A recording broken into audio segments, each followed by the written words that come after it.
नमस्कार, NDTV India देख रहे हैं आप। मैं हूं आपके साथ अंजीत और वक्त हो गया है देख रहा है इंडिया का।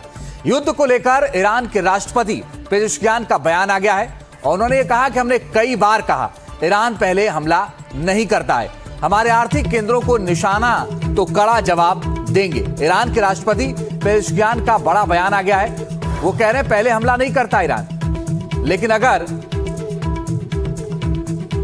हमला किसी ने किया तो हम फिर छोड़ेंगे नहीं, हमारे आर्थिक केंद्रों को निशाना तो कड़ा जवाब देंगे, हमारे बुनियादी ढांचे पर हमला तो कड़ा जवाब देंगे। साथ ही उन्होंने अपने क्षेत्र के देशों से कहा कि अगर आप विकास और सुरक्षा चाहते हैं तो हमारे दुश्मनों को युद्ध में सहयोग ना दें। तो ईरान पहले हमला नहीं करता है, आर्थिक केंद्रों को अगर निशाना बनाया तो कड़ा जवाब देंगे। पेजेश्कियान का यह बयान ऐसे वक्त में आया है जब इस वक्त इजराइल और अमेरिका ईरान पर हमले कर रहे हैं।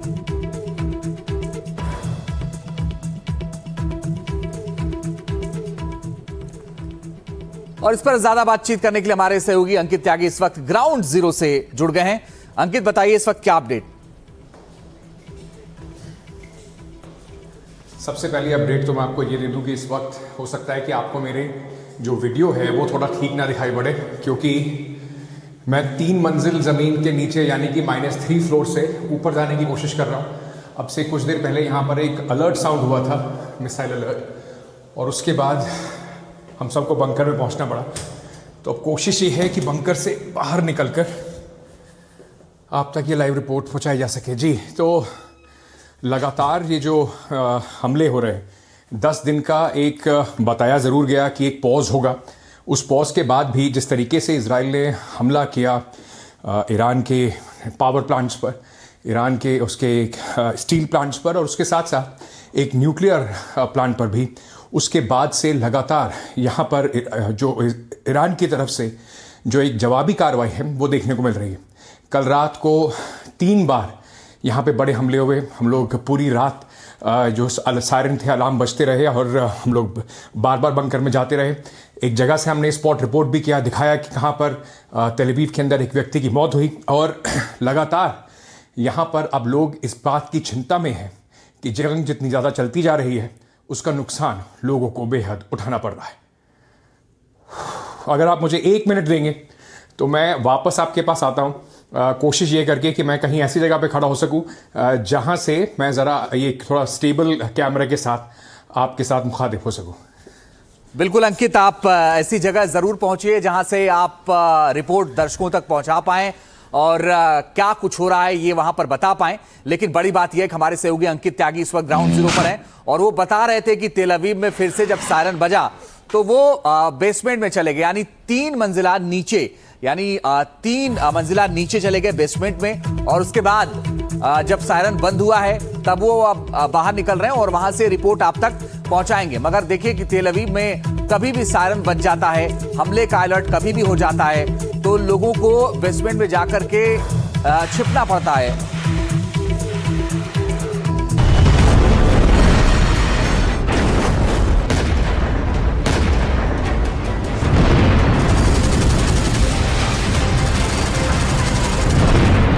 युद्ध में पूरा महीना होने को, लेकिन ईरान इतना ज्यादा बौखलाया कभी नहीं दिखाता।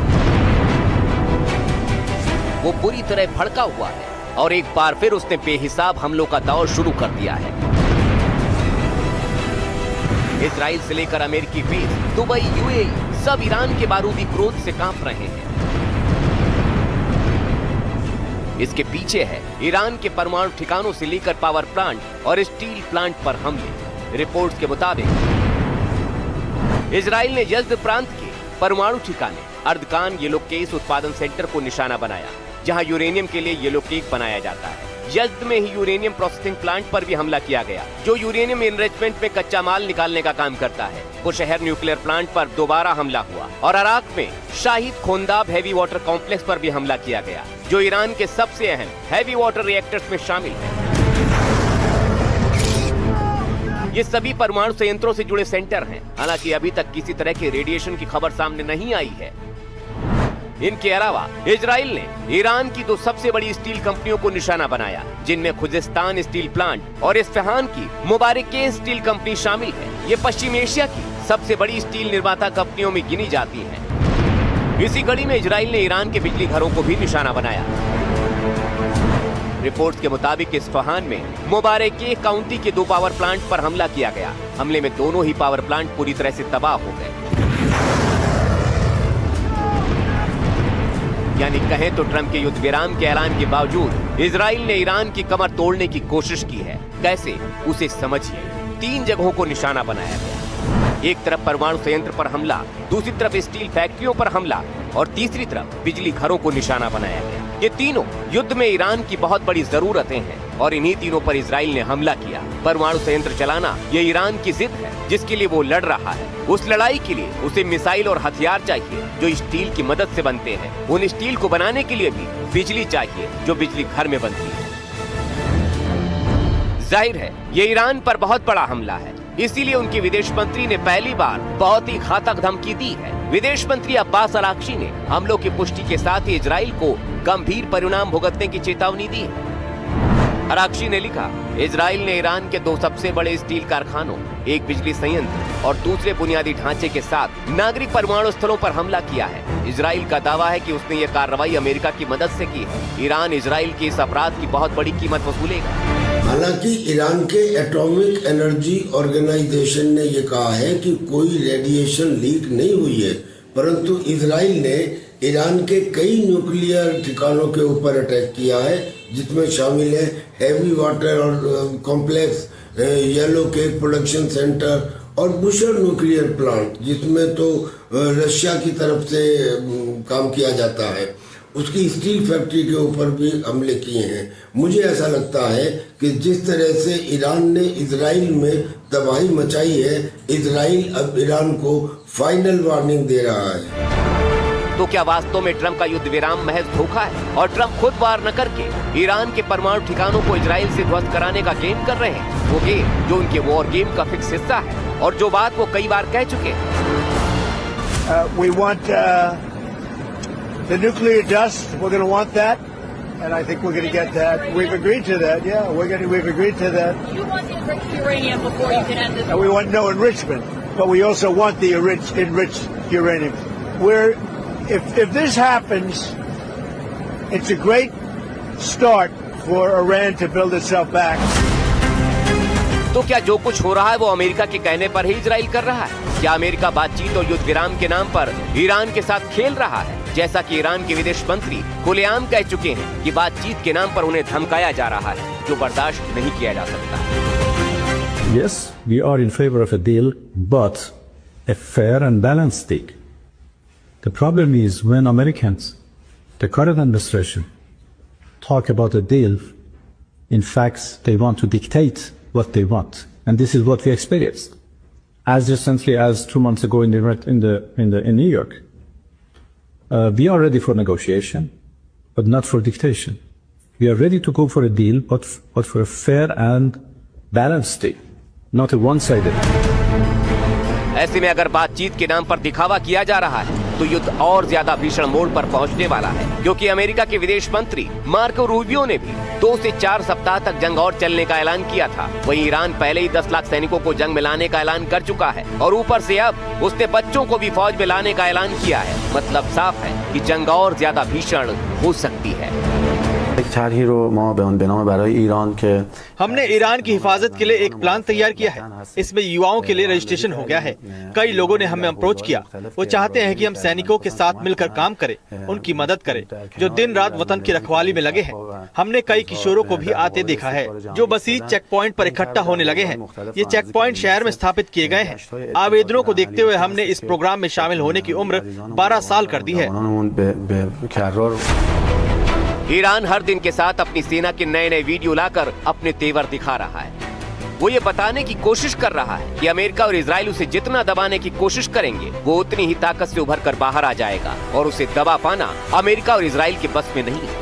हालांकि ईरान अब बातचीत की बात मान रहा है, लेकिन जिस तरह से इजराइल ने ईरान पर हमले किए हैं और जिस तरह से ईरान अब जवाबी हमले कर रहा है, पश्चिम एशिया का रण और ज्यादा भीषण होता नजर आ रहा है। जंग की इस आग को शांति का कौन सा पानी बुझाएगा, फिलहाल कहीं नजर नहीं आ रहा। Bureau report, NDTV India. और आइए सीधे इस वक्त इजराइल के तेल अवीव का रुख करते हैं। हमारे सहयोगी ग्राउंड जीरो पर अंकित त्यागी मौजूद हैं। अंकित, over to you.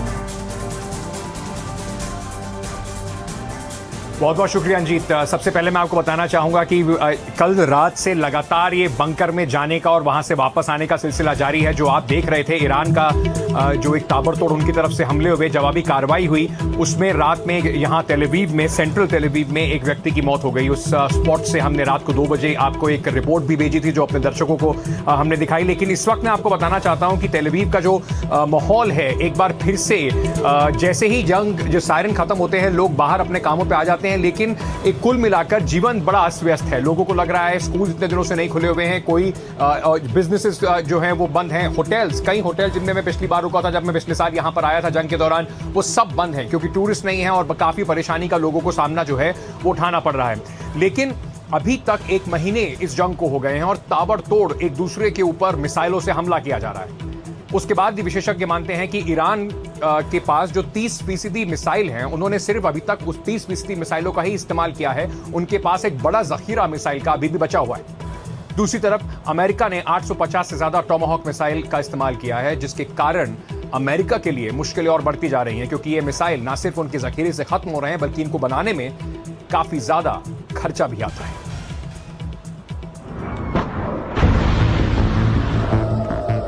America Israel का ईरान पर हमला हुआ और इसके बाद जो जंग शुरू हुई उसको अब 1 महीना हो रहा है। ईरान के मिसाइल हमले लगातार जारी हैं, जबकि जंग के कुछ दिनों बाद से ही ये दावे होने लगे थे कि ईरान की ताकत खत्म होती जा रही है। लेकिन ये दावे हकीकत से काफी दूर नजर आते हैं और इसकी तस्दीक खुद अमेरिकी खुफिया एजेंसियां और मीडिया कर रही हैं। रॉयटर्स और दूसरी मीडिया रिपोर्ट्स के मुताबिक अमेरिका अब तक ईरान के मिसाइल स्टॉक्स का केवल 1/3 हिस्सा ही नष्ट कर पाया है। करीब 30% मिसाइलें ही नष्ट हुई हैं। ईरान की बाकी बची मिसाइलों को लेकर अभी पुख्ता जानकारी नहीं मिल पाई है। ये माना जा रहा है कि दूसरा 1/3 हिस्सा क्षतिग्रस्त हो चुका है या भूमिगत बंकरों और टनल नेटवर्क में फंसा हुआ है। लेकिन इसके बावजूद भी ईरान के पास अभी भी एक बड़ा हिस्सा है जो पूरी तरह सक्रिय है। यानी जमीनी हकीकत व्हाइट हाउस के दावों से अलग दिख रही है। भारी बमबारी के बावजूद ईरान लगातार युद्ध के मैदान में पूरी ताकत से डटा है और एक साथ कई टारगेट्स पर निशाना लगा रहा है। ईरानी मिसाइल और क्लस्टर बमों ने इजराइल के कई शहरों में हाहाकार मचा दिया है। वहीं इसी हफ्ते ईरान ने संयुक्त अरब अमीरात, बहरीन में कई जगह बैलिस्टिक मिसाइलें और ड्रोन दागे हैं। ईरान का दावा है कि वो ऐसी जगहों को चुनकर मार रहा है जहां अमेरिकी ठिकाने हैं या जहां अमेरिका इजराइल का पैसा लगा है। इससे साबित होता है कि उसका कमांड, कंट्रोल और लॉन्च सिस्टम अभी भी काम कर रहा है। अब तक ईरान 80 से ज्यादा बार मिसाइलों की बौछार कर चुका है। यही तरीका उसके ड्रोन हमलों में भी काम करता दिख रहा है। जानकारी के मुताबिक केवल 33% ड्रोन ही अब तक बर्बाद किए जा सके हैं। इसका मतलब है कि हफ्तों तक चले अमेरिकी और इजरायली हमलों के बाद भी ईरान बड़े हवाई हमले करने की ताकत रखता है। इन सबके बीच ये सामने आ रहा है कि ये जंग अमेरिका के लिए बहुत भारी साबित हो रही है। उसकी महंगी मिसाइलों का कोटा तेजी से कम होता जा रहा है और इस कमी को पूरा करने में अमेरिका को खासी दिक्कत हो सकती है। वॉशिंगटन पोस्ट के मुताबिक अमेरिका ने अब तक 850 से ज्यादा टॉमहॉक मिसाइलें दागी हैं। अनुमान है कि अमेरिकी नौसेना के पास कुल मिलाकर 4000 टॉमहॉक मिसाइलें थी। रिपोर्ट की माने तो टॉमहॉक मिसाइलों का करीब 1/4 हिस्सा खत्म हो चुका है। रक्षा मंत्रालय के भीतर इसको लेकर चिंता बढ़ गई है क्योंकि एक टॉमहॉक बनाने में करीब 2 साल लग जाते हैं। एक मिसाइल को बनाने में करीब $3.6 मिलियन यानी करीब 30 करोड़ रुपए की लागत आती है। एक्सपर्ट्स के मुताबिक कमी पूरी करने में कई साल लग जाएंगे। 28 फरवरी 2026 को युद्ध की शुरुआत में ही अमेरिकी नौसेना के जहाजों और पनडुब्बियों ने सैकड़ों टॉमहॉक मिसाइलें चला दी। इनका उपयोग मुख्य रूप से ईरानी वायु रक्षा प्रणाली और सैन्य बुनियादी ढांचे को नष्ट करने के लिए किया जा रहा है। ईरान के मिनाब में स्कूल में भी टॉमहॉक मिसाइल से हमला हुआ, ये भी दावा किया गया। टॉमहॉक अमेरिका की खास क्रूज मिसाइल है। इसकी रेंज 1500 से 2500 किलोमीटर तक है। ये करीब 450 किलो विस्फोटक ले जा सकती है। टॉमहॉक का बड़े पैमाने पर पहला इस्तेमाल 1991 के खाड़ी युद्ध में हुआ था। इसे समुद्र में मौजूद युद्धपोतों और पनडुब्बियों से भी दागा जा सकता है। यूरोप, पश्चिम एशिया समेत अमेरिका के दूसरे सहयोगी देशों को भी इनकी जरूरत रहती है। लेकिन अगर युद्ध लंबा चला तो अमेरिका के पास अपने उपयोग के लिए भी टॉमहॉक खत्म हो सकती हैं और सहयोगियों को देना और मुश्किल होगा। अमेरिका टॉमहॉक क्रूज मिसाइलों का उत्पादन बहुत सीमित मात्रा में करता है। मौजूदा क्षमता के मुताबिक एक साल में ऐसे करीब 600 मिसाइलें ही बनाई जा सकती है। लेकिन दिक्कत यह है कि एक टॉम हॉक क्रूज मिसाइल की बनने की पूरी प्रक्रिया में करीब 2 साल लगते हैं। इसलिए तुरंत ऑर्डर के बाद भी मिलना मुश्किल हो जाता है। वहीं ईरान लगातार कहता रहा है कि उसने अब भी अपनी सबसे घातक मिसाइलों को इस्तेमाल में ही नहीं लाया है। वो एक एक कर अपनी मिसाइलों को युद्ध में ला रहा है। जानकारी के मुताबिक ईरान के पास भूमिगत मिसाइल सुविधाओं का एक बहुत बड़ा और फैला हुआ नेटवर्क है। ये पहाड़ी और गहरी सुरंगों के नीचे मौजूद है। युद्ध से पहले के अनुमानों के मुताबिक ईरान के पास 2500 से लेकर 6000 तक मिसाइलें थीं। इनमें से ज्यादातर मिसाइलें मजबूत भूमिगत परिसरों में रखी गई थीं। इतने हमलों के बाद भी विशेषज्ञों का कहना है कि ईरान के पास 1 दर्जन से ज्यादा ऐसी सुविधाएं सुरक्षित हो सकती हैं। ट्रंप ईरान और उसकी सैनिक क्षमता को लेकर लगातार अलग अलग दावे करते रहे हैं। वो अक्सर कहते रहे हैं कि ईरान की क्षमता को पूरी तरह नष्ट कर दिया गया है, लेकिन वो ये भी मान रहे हैं कि अभी करीब 3500 ठिकानों को नष्ट करना बाकी है। Now we're just going after targets, and they have no anti-aircraft, so we're just floating over the top looking for whatever we want, and we're hitting it. And we have another 3,554 targets left. And that'll be done pretty quickly. And then we, at some point we're going to have to determine what we do. इन सब के बीच Iran लगातार चौंकाने वाले video जारी कर रहा है। ये वीडियो 27 मार्च को आया, जिसमें उसकी एक मिसाइल सिटी दिखी, जिसमें एक लाइन से बड़ी बड़ी मिसाइलें रखी हुई थी और उनके बीच ईरानी सैनिक नमाज पढ़ते दिख रहे थे।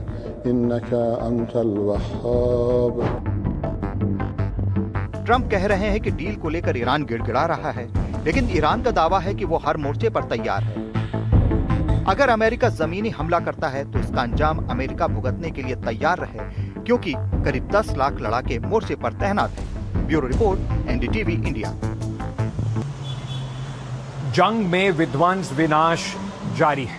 दोनों तरफ लोगों का नुकसान हो रहा है, जान माल का नुकसान हो रहा है। ईरान पर ताबड़तोड़ हमले इजराइल और अमेरिका की तरफ से हो रहे हैं, उसमें हजारों लोगों की मौत हो चुकी है। पूरी तरीके से तेहरान और उसके आसपास के इलाके, कई और शहरों में तबाही हुई है।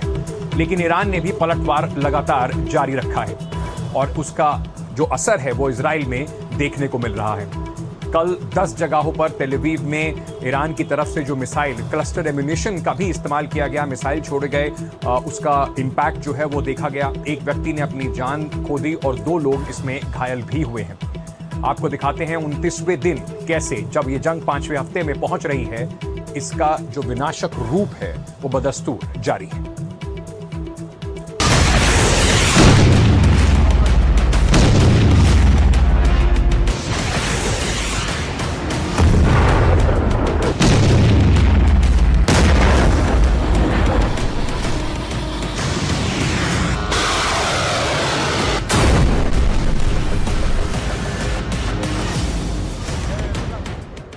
महायुद्ध जारी है। 1 महीना हो गया है, लेकिन जंग थमने का नाम नहीं ले रही। अमेरिका इजराइल की ताकत के सामने ईरान पलटवार कर रहा है। पूरा पश्चिम एशिया जंग की आग में तप रहा है। असर दूसरे इलाकों में भी दिख रहा है। जो तस्वीरें आ रही हैं वो दहला रही हैं। तबाही की तस्वीर नंबर 1। ईरान ने देर शुक्रवार शनिवार रात इजराइल पर बड़ा मिसाइल हमला किया। इस हमले की चपेट में सबसे ज्यादा तेल अवीव का इलाका आया। हमले में 1 की मौत और कई लोग घायल बताए जा रहे हैं। इस हमले में क्लस्टर बमों का इस्तेमाल किया गया। आप देख सकते हैं कि कैसे आसमान में एक तरह से बमों की वर्षा होती दिख रही है।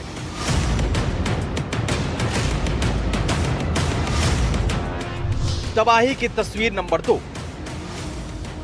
तेल अवीव पर हमले की एक और तस्वीर है। यहाँ एक इमारत के पास मिसाइल अटैक होता है और देखते ही देखते काले धुएं का बड़ा गुबार वहां से उठने लगता है। तबाही की तस्वीर नंबर 3। ईरान ने शुक्रवार देर रात ऑपरेशन ट्रू प्रॉमिस के तहत मिसाइलों की एक और लहर दागी। इजराइल समेत खाड़ी देशों में कुवैत, बहरीन, सऊदी अरब पर भी अटैक किया गया। ईरान का दावा है कि इस हमले में कई अमेरिकी सैनिक मारे गए हैं और कई घायल हुए हैं। हालांकि संख्या अभी नहीं सामने आई है। तबाही की तस्वीर नंबर 4। ईरान ने इजरायली सैन्य ठिकानों पर ड्रोन से भी हमले किए। दावा किया जा रहा है कि ईरान से निकले ड्रोन तेल अवीव में सैन्य ठिकानों पर गिरे। बताया जा रहा है कि इस हमले में IDF के सबसे बड़े फूड और ट्रांसपोर्ट डिपो को नुकसान पहुंचा।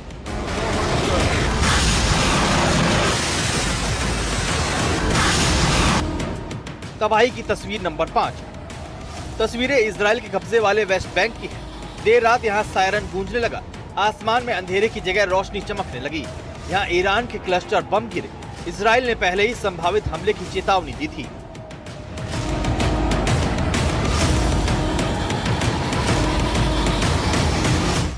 तबाही की तस्वीर नंबर 6। इजराइल ने तेहरान और इस्फहान शहरों में भीषण हमले किए। बताया जा रहा है कि इस हमले की चपेट में तेहरान की साइंस और टेक्नोलॉजी यूनिवर्सिटी भी आ गई। हालांकि यूनिवर्सिटी को कितना नुकसान हुआ है ये अभी सामने नहीं आया है।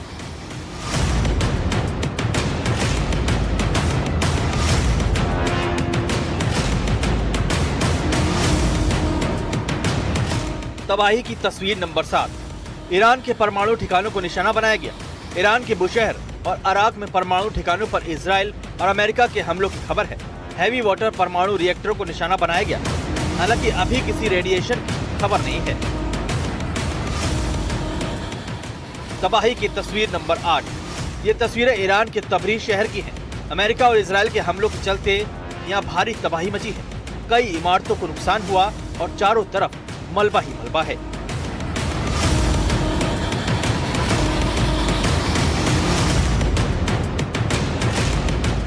तबाही की तस्वीर नंबर 9।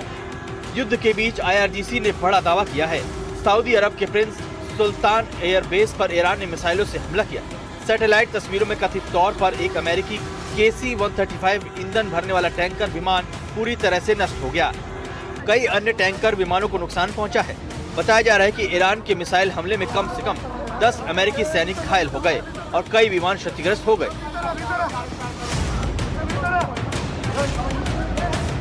तबाही की तस्वीर नंबर 10। कुवैत में ईरान ने अमेरिकी बेस को निशाना बनाया। कुवैत के मुबारक पोर्ट पर ईरान ने हमला किया, जिसके बाद मुबारक पोर्ट पर तेल डिपो में भीषण आग लग गई।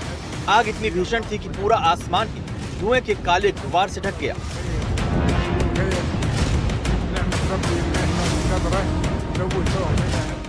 तबाही की तस्वीर नंबर 11।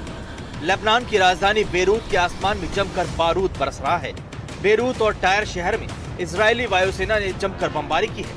ये भी कहा जा रहा है कि इजराइल ने फास्फोरस बम का भी इस्तेमाल किया।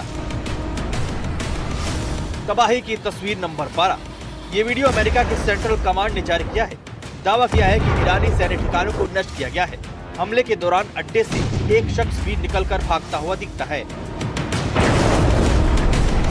Bureau report, NDTV India.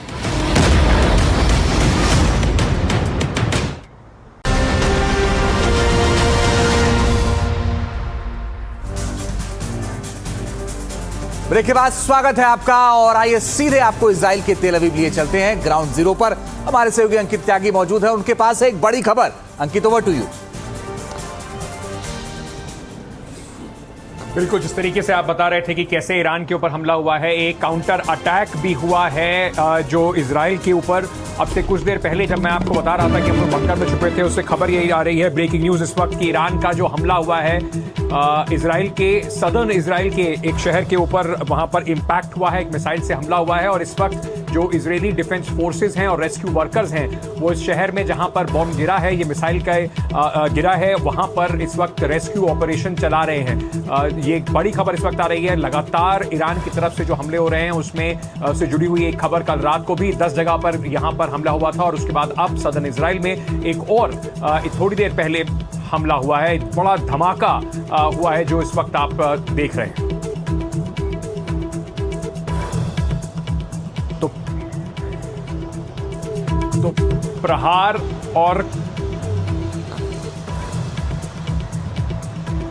तो प्रहार और उसके साथ था जवाबी कार्रवाई जो है वो लगातार चल रही है। एक तरीके से दोनों तरफ से, चाहे 10 दिन के इस पॉज की बात करें, 10 दिन के इस युद्ध विराम की कहीं ना कहीं बात हो रही थी, लेकिन उसके बीच में लगातार एक दूसरे पर हमला हो रहे हैं। और इस बीच जो इजराइल की तरफ से ईरान के ऊपर हमला हो रहे हैं, उसने पूरे गल्फ रीजन को, पूरे मिडिल ईस्ट को एक बहुत बड़े खतरे के सामने खड़ा कर दिया है। लगातार जिस तरीके से ईरान के जो परमाणु संयंत्र हैं उसके ऊपर इजराइल की तरफ से हमले किए जा रहे हैं, ये कहते हुए कि वो उसे निष्क्रिय करना चाहते हैं। एक बड़ा खतरा कि रेडिएशन जो अगर लीक हो गया तो ये जो गल्फ स्टेट हैं, जो उसके आसपास के देश हैं जहां पर इजराइल अमेरिका के बेसिस को निशाना बना रहा है, वहां पर रेडिएशन लीक होने के बाद इस पूरे मध्य पूर्व एशिया में जिस तरीके का एक विध्वंस मच सकता है, उसको सोचकर ही लोग इस वक्त डरे हुए हैं।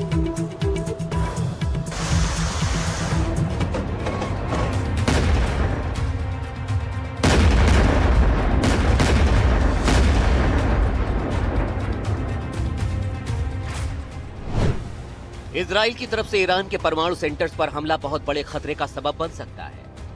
आपके सामने वो चारों जगह हैं जहां पर ईरान के अंदर न्यूक्लियर साइट्स या उनसे जुड़े सेंटर्स पर हमला किया गया। उनमें यज़्द की 2 जगह हैं, बुशहर न्यूक्लियर प्लांट और अराक का हैवी वाटर प्लांट भी शामिल है। उनका मैप आपकी टीवी स्क्रीन पर दिखाई दे रहा है। अगर इन जगहों पर हमले से रेडिएशन हो गया, परमाणु विकिरण फैल गया, तो तबाही सिर्फ ईरान ही नहीं झेलेगा, बल्कि आसपास के तमाम देश भी उसकी तबाही के शिकार हो सकते हैं। ये तीसरी बार है जब ईरान के बुशहर पावर प्लांट पर हमला हुआ है, तो अब की 3 दूसरे सेंटर्स को भी निशाना बनाया गया। परमाणु प्लांट पर हमले का खतरा कितना बड़ा है, रूस इस पर पहले ही आपत्ति जता चुका है। हम बुशहर परमाणु ऊर्जा संयंत्र की आंतरिक परिधि पर एक्टिव पावर यूनिट से कुछ ही मीटर की दूरी पर किए गए मिसाइल हमले की कड़ी निंदा करते हैं। ये हमले गैर जिम्मेदाराना और बिल्कुल अस्वीकार्य हैं। इजराइल और अमेरिका ईरान के खिलाफ अपना आक्रामक सैन्य अभियान जारी रखे हुए हैं और हमने दोनों को बार बार चेतावनी दी है कि न्यूक्लियर पावर प्लांट में मौजूद असंख्य रूसी नागरिक जो संयंत्र के कर्मचारी हैं, उनके जीवन और स्वास्थ्य को खतरे में डालना बर्दाश्त नहीं किया जा सकता। सुना आपने, ये सिर्फ धमकी नहीं है, बल्कि मानवता को बहुत बड़े खतरे से बचाने की चेतावनी भी है। अगर गलती से भी पश्चिम एशिया में दग रही मिसाइलें परमाणु प्लांट पर गिरकर रेडिएशन फैलाने में कामयाब हो गई, तो खाड़ी के तमाम देशों के साथ साथ ईरान के आसपास के कई और दूसरे देश भी खतरे में सीधे तौर पर आ जाएंगे। कैसे, उसे मैप के जरिए समझाते हैं। हम आपको सिर्फ बुशहर एटॉमिक प्लांट को सेंटर मानकर खतरे के बारे में बताते हैं। इसमें हमने बुशहर प्लांट से देशों की दूरी दिखाने की कोशिश की है। कुवैत, बहरीन, कतर, सऊदी अरब, संयुक्त अरब अमीरात और ओमान, इन सभी देशों में सबसे ज्यादा परमाणु रेडिएशन का खतरा कुवैत, बहरीन, कतर और सऊदी अरब पर हो सकता है। इनमें भी हवा का बहाव परमाणु रेडिएशन के खतरे को और ज्यादा घातक कर सकता है। हालांकि सबसे ज्यादा परमाणु रेडिएशन 2 से 5 किलोमीटर के दायरे में होता है, लेकिन हवा के चलते वो रेडिएशन लंबी दूरी तक पहुंच जाता है। ऐसे में अगर हमले में न्यूक्लियर साइट को नुकसान हुआ तो कुवैत समेत खाड़ी के 3 से 4 देश सीधे तौर पर डेंजर जोन में आ जाएंगे। अगर यज़्द शहर और अबाक शहर में भी रेडिएशन लीक हुआ तो कई दूसरे देशों पर भी बुरा असर पड़ सकता है। हम आपको पहले इस शो में बता चुके हैं कि कुवैत तो बाकायदा अपने नागरिकों को परमाणु रेडिएशन से बचाने के लिए होमवर्क भी कर रहा है, बाकायदा वीडियो जारी कर बचने की सलाह दे चुका है। जानकार भी मानते हैं कि अगर परमाणु प्लांट से छेड़छाड़ हुई तो परिणाम घातक हो सकते हैं। इस कंट्रीज के अंदर रेडिएशन का बड़ा खतरा मंडरा रहा है। दरअसल में बुशरा न्यूक्लियर प्लांट के ऊपर अटैक किया गया है। अगर यहाँ रेडिएशन हो जाता है तो फिर वो रेडिएशन अरब कंट्रीज में तो फैलेगा ही। ये प्लांट पर्शियन गल्फ के किनारे लोकेटेड है, यानी कि रेडिएशन पर्शियन गल्फ के पानी में भी आएगा। और जो मिडिल ईस्ट कंट्रीज हैं वो पीने के पानी के लिए जिस डिसैलिनेशन प्लांट्स का इस्तेमाल करती हैं उसमें इस पर्शियन गल्फ के पानी को ही भाप बनाकर या मेम्ब्रेन के द्वारा पीने योग्य किया जाता है, यानी कि ये एक भारी त्रासदी हो सकती है। और उधर पर्शियन गल्फ में भी या तो मछलियाँ बचेगी नहीं और या खाने लायक नहीं रहेंगी, यानी कि एक बड़ा संकट। साल 1986 में तब सोवियत संघ और आज की यूक्रेन में मौजूद चेर्नोबिल में दुनिया का सबसे खतरनाक न्यूक्लियर एक्सीडेंट हुआ था। तब रिएक्टर का कंट्रोल फेल हो गया था और इससे इतना रेडिएशन निकला जिसकी वजह से हजारों लोगों पर असर पड़ा। अलग अलग रिपोर्ट्स हैं कि कई लोगों को कैंसर जैसी बीमारी भी हो गई। तब ये हादसा हुआ था, लेकिन इस बार ईरानी न्यूक्लियर प्लांट्स के आसपास ही अटैक हो रहे हैं और अगर भारी मात्रा में रेडिएशन लीक होने लगा तो सिर्फ ईरान ही नहीं तो हमारे सहयोगी अंकित त्यागी ग्राउंड जीरो से तमाम जानकारी दे रहे थे। बहुत शुक्रिया अंकित आपका, आप ख्याल रखिएगा और वहां से दर्शकों को रिपोर्ट भी पहुंचाते रहेगा। फिलहाल के लिए शुक्रिया आपका इस अहम जानकारी के लिए। और एक बड़ी खबर आ रही है इस वक्त, वो आपको बता दें। असम के गुवाहाटी में गृह मंत्री अमित शाह का रोड शो। अमित शाह के रोड शो में हजारों की भीड़। रोड शो में असम बीजेपी के कई नेता मौजूद हैं। असम में 9 अप्रैल को मतदान होना है, तो यह इलेक्शन से ठीक पहले आप ये देखिए कि कैसे जबरदस्त तरीके से चुनाव प्रचार में नेता लगे हुए हैं। और ये देखिए सीधी तस्वीरें इस वक्त आप देख पा रहे हैं असम से, जहां पर गृह मंत्री अमित शाह का रोड शो हो रहा है। अमित शाह का ये असम का दौरा, जिसमें वो रोड शो करते हुए नजर आ रहे हैं। आने वाले वक्त में चुनाव है, तो हिमंता बिस्वा शर्मा के लिए वो प्रचार प्रसार कर रहे हैं। और का दावा यह है कि असम में तीसरी बार भारतीय जनता पार्टी की सरकार बनेगी। और इसी के मद्देनजर, इसी के प्रचार को लेकर के अपनी पार्टी के प्रचार के लिए पहुंचे हैं। और ये देखिए रोड शो, हजारों की भीड़ है, अगल बगल भारी संख्या में लोग पहुंचे हुए हैं। और अमित शाह लोगों का अभिवादन स्वीकार करें।